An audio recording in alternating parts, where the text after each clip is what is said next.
In this lecture, I'm going to discuss variables. Variables are what blueprints use to store data.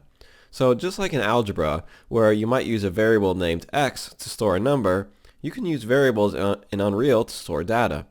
But in Unreal, variables can hold other kinds of data in addition to numbers, such as text. So to create a variable in Unreal, on the left side of the Blueprint editor will be the My Blueprint tab. Within the My Blueprint tab is a Variables subtab. Clicking on the plus sign on that tab will create a new variable which can then be named. So I've given my variable a name. Now I need to set its data type, which determines what kind of data it can hold. One way of setting the data type is to click on the button to the right of the variable's name and then choose the data type from the menu that appears. So you will see a list of all the basic data types in Unreal, and each of them can be identified by a unique color. The first one on the list is the Boolean data type, which is identified by the color red in Unreal. A Boolean data type is simply used to hold a value of true or false, and those are the only two values it can hold. Because of this, a Boolean data type takes up very little space in memory. And if you're curious about why a true-false data type is called a Boolean, it's because it was named after a mathematician, George Boole, who dealt in the field of logic. So that's where the unusual name comes from. Okay, now the next 5 data types in the list, byte, integer, integer 64, float, and double, are all used to hold numbers. But they each hold different kinds of numbers, and each take up different amounts of space in memory as a result. Byte is the smallest of the 5, meaning it takes up the least amount of space in memory. This is because a byte can only store a whole number between 0 and 255 inclusive. So if you needed a variable to store, for example, some choice that the player makes in the game, and there are only a limited amount of choices the player can make, a byte might be a good data type to use to store this choice, with each number corresponding to one of the choices the player could make. The next data type is integer. Like byte, integer is used to store whole numbers. But unlike byte, it can hold numbers between about -2 billion and +2 billion. Because of this, however, it will also use more memory than a byte. The next data type is integer 64.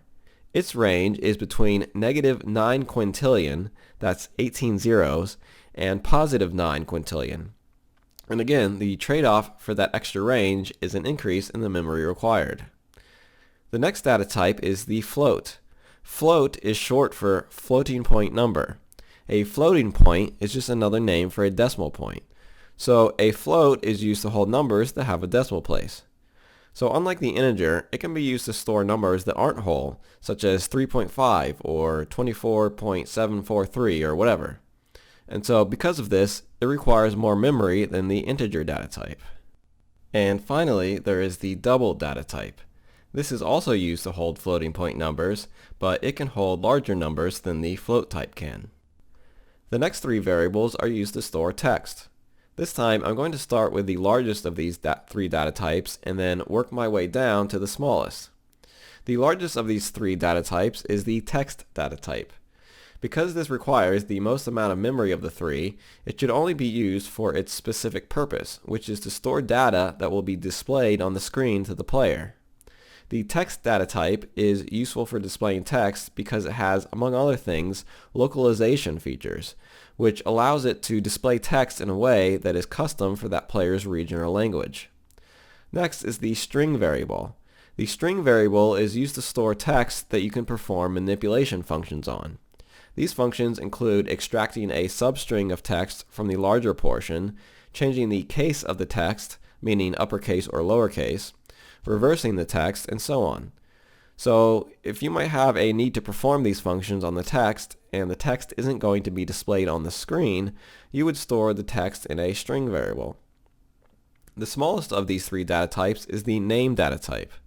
The name data type doesn't have the localization or other features that the text data type has to display text on the screen, and it also doesn't have the manipulation functions of the string data type, but it does take up the least amount of memory of the 3.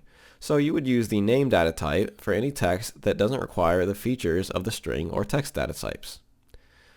The next data type is the vector. The vector data type is used to store 3 float values. So this is useful for defining a point in space, an RGB value, or anything that is defined with 3 values. The next data type is the rotator. The rotator data type is used to store numbers that describe an object's rotation in 3D space. And finally is the transform data type. The transform data type is used to hold data that describes an object's position, rotation, and scale in 3D space. So going back to the level editor, if I click on an actor and go to the transform category of the details panel, this data here is what a transform variable holds. Alright, so now I'm going to show you an example of a variable in use. Going back to the example from the previous lecture, where I put some logic in the level blueprint to exit the game after a 2-second delay, instead of using a hard-coded value for the duration of the delay, I'm going to use a variable. So I'm going to rename this variable to delay duration, and I'm going to change its type to a float, because that is the data type of the duration property of the delay function. And I can tell that is the data type of this property because of the color of its pin. And if I'm still not sure based on the color, I can hover over it and see more information about the property, including its data type. So now I have my variable here, and when I want to use it, I just need to drag it into the graph. And then when I release the mouse, it will ask me if I want to get the variable or set the variable. Right now, I want to get the variable, so I'm going to click on Get, and now I will have a node that contains the value of the variable delay duration. Another way to do this is to hold down the Control key when dragging the variable into the graph, and then when you let go of the mouse, it will automatically create a get node for the variable. So now if I want to set the duration property using the value of this variable instead of this hard-coded number here, I just need to connect the output pin on the variable to the input pin for duration. So now this function will delay for however many seconds is specified by this variable.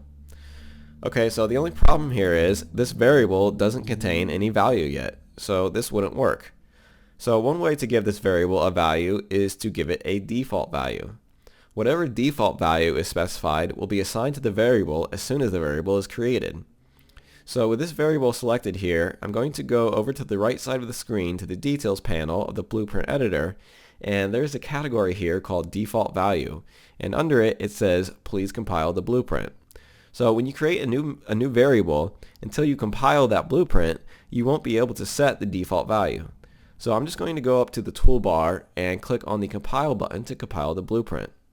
So now I can set a default value for delay duration, and I'm going to set it to 2.0 so that my delay will still last for just 2 seconds. So now if I compile the blueprint again, then go back to the level editor and click play, this will still do what it did before, except now I'm using a variable to determine the duration of the delay. Okay, so that's how to set a default value for a variable, but what if I want to set the value of a variable somewhere within the event graph? In order to do that, I would create a set node for the variable. So to do that, I can drag the variable into the event graph and then choose set. Or I can hold down the Alt key and drag the variable in. So holding down the Control key when dragging in a variable will create a get node, and holding down the Alt key will create a set node. So now I can set the value of this delay duration variable by entering a value into this box here.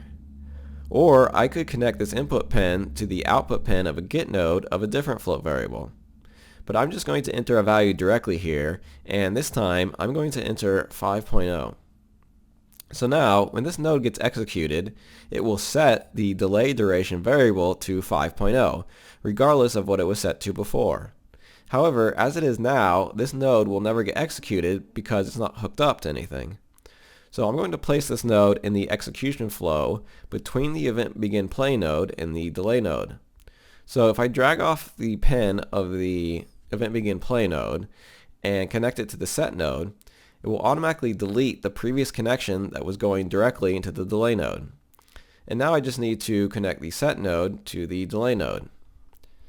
So now the default value of delay duration is still 2.0, but before the execution flow gets to the delay node, the value of delay duration is getting changed to 5.0.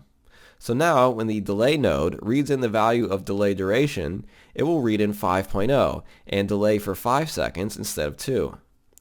So if I go back to the level editor and hit play, you can see that it will now delay for a little longer before quitting the game.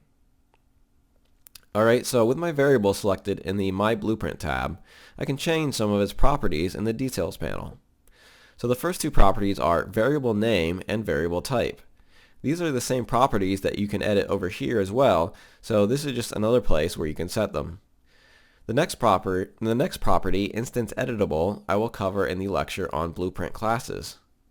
The next property is Blueprint Read Only. If this is checked, the variable will be read-only, meaning its value can't be changed. It will always contain its default value. So if I check this and compile the blueprint, I will get an error because I'm trying to change the value of the variable with this set node here. The next property is Tooltip. This allows you to give a detailed explanation of what this variable is and what it is used for.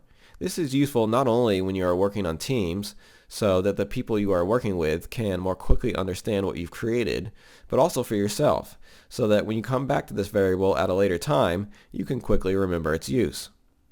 So to create a tooltip, just type the message in this box here. And now, when the variable is hovered over in the My Blueprint tab, it will display the tooltip message that you created. The next property, Expose on Spawn, and the property Expose on Cinematics involve more advanced topics, so I won't discuss them now. Next is the property Private. This determines if other blueprints can access the variable. So with this unchecked, other blueprints will be able to access this variable. But if this was checked and set to Private, other blueprints would not be able to access this variable. The next property is Category. This allows you to group your variables into categories if you wish. And this is just for organizational purposes within the editor. So if I wanted to place this variable into a new category, I just need to select an existing one from the drop-down, or create a new one by typing his name into the box. So I'm going to create a new category and call it Category 1. And as you can see, this variable has been placed into a Category 1 tab in the My Blueprint tab. And then if I created another variable,